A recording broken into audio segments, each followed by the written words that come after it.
10-Minute Car Sales Talk Podcast, where it's all about life in the car business. Telling you like it is, here's the man with the plan, Terry Cameron.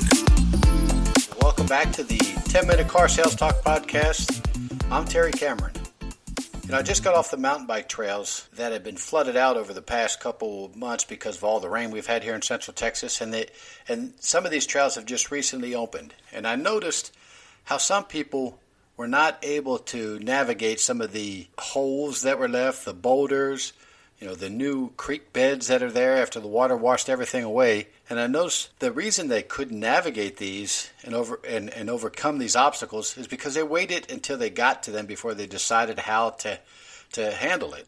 On mountain bike trails, always look ahead to where you're going so you can prepare for any kind of obstacles that are in the way.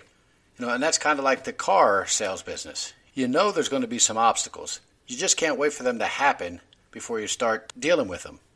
You need to prepare for them. You need to look ahead and see what could happen. And if you're prepared for the worst, then you're prepared for everything.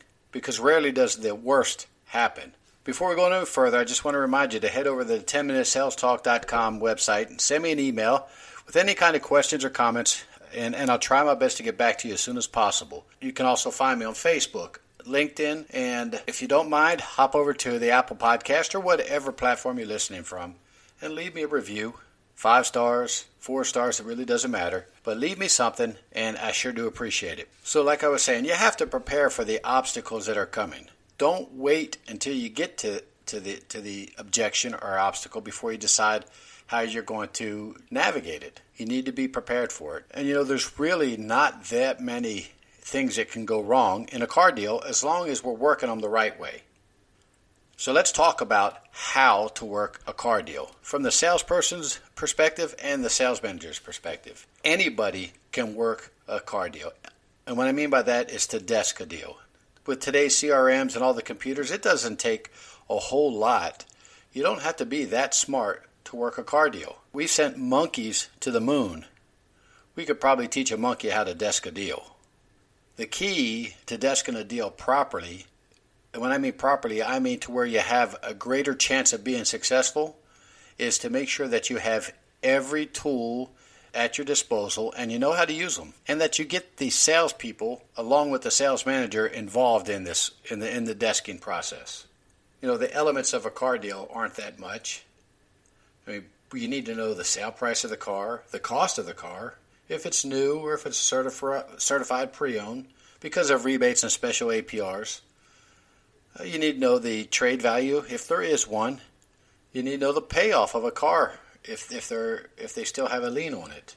Again, if you're going to use a computerized printout or a Foursquare, it's pretty darn simple to work a car deal. But we have to train our salespeople how to interact with their customer and the sales manager to get the deal working and pointed in the right direction. Number one, you have to have some things done before you start the pencil. Are all the decision makers present? What I mean by that is, is the driver, the primary driver, the vehicle there, the person that's going to put the down payment, the co-signer, the husband, the wife, the significant other, are they all present and ready to do business right now? Did we perform a demonstration drive? Because if we didn't, there's no emotion in this. In the process, and it's going to be really hard to close the customer, at least to where there's some gross left in the deal. You need to make sure that we made the right selection. And if you're not sure if you did, just ask your customer, do we have a now commitment? Now means now. We don't want a today commitment, we want a now commitment. What's the customer's hot button, their dominant buying motive? We need to know this because we're going to have to come at them with a plan. And salespeople, what does the customer think you're doing when you're at the sales desk getting numbers? If they think that's what you're doing, guess what they're doing? They're on their phone getting numbers also. So give them something else to think about. You're going to check availability. Make sure that car is still available, not going to get numbers. Again, desking the deal is not that hard. You just have to have all your tools and know how to use them. There was a company that I worked with years ago, Automotive Profit Builders, APB. And they kind of had a way of getting the salesperson involved in the desking process right up front. Let me try to see if I can remember how we did this. The salesperson came to the desk for the first pencil. That was it. They come to the desk, and that's where we put our two heads together, and we figure out a best way to handle the customer on how to present the figures. The salesperson would not come back to the desk again unless it's with a down payment or a signed buyer's order agreeing to purchase the car right now. Everything else was done over the phone. So when you're talking to your salesperson while they're sitting with the customer, they're finding out everything the same time the customer is. That is transparency. That's what our customers like. But you have to teach your salespeople how to do this. Make sure they have the answers to everything before they come to the desk. We don't want it piecemealed to us. We got to make sure they like us. We got to make sure they like the vehicle. We got to make sure that if everything was perfect, they'd buy the car today. 7 words they have to ask that customer. Do you want to buy the car? It's really not that hard. Don't wait for you to get to that objection. Don't wait for you to get to that obstacle before you try to figure out how to overcome it. Think about it while it's 20, 30 yards in front of you, and then prepare for it so when you get there, you can handle it. If it's a boulder, are you going to go around it or are you going to go over it? If it's a ditch, are you going to go through it or are you going to jump it?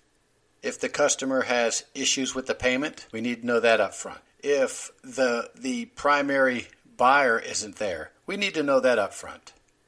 If they're not ready to do business right now, we need to know why not now. Teach your salespeople how to prepare for this. I read somewhere over the past 30 years where there's really truly only 7 real objections that you can get from a customer. And if you think about those 7 objections, and we'll get to all of those in the future episodes, but 7 objections, how hard should it be for us to learn how to handle 7 objections? If we spent 1 week practicing handling that objection every single day for 1 hour, don't you think we ought to be able to handle that?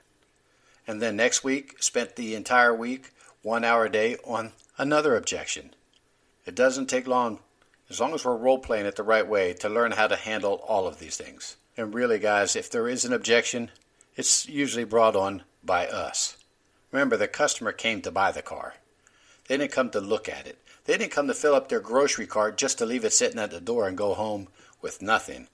All we have to do is help them find the car that they want and help them buy the car that they want. It's a piece of cake. Piece of cake.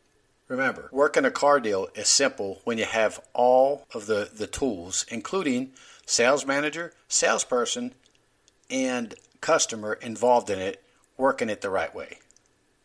It's a piece of cake. You need to practice these things. You need to make sure that you're working in unison with the salesperson and the sales manager. You need to know that the end result is the important thing. And you also need to keep your attitude straight and be positive, because if we do that, the chances are we've got us a car sale. The sales manager is not the most important part in desking a deal. The relationship he has with that salesperson when working the deal is the most important part. And again, if our salesperson gathers all the information they need, bring it to the desk where everything is on the table, transparent to the desk manager and transparent to the salesperson and the customer, our chances of being successful are much greater. And that's the whole idea. It's a numbers game. The object is to put ourselves in a position to where we have a greater chance of succeeding than failing. And when we do that, we usually succeed more often than we fail. Okay, guys, I want you all to practice working once a week on one objection. Get it down. Role play, role play, role play. Practice, practice, practice. And before long, you're an expert at handling anything, and you can see that objection coming before it gets there. You're prepared, you navigate it, you sell the car, you make money, and you have lots of fun. Remember, the sky's the limit. I'll see you next week.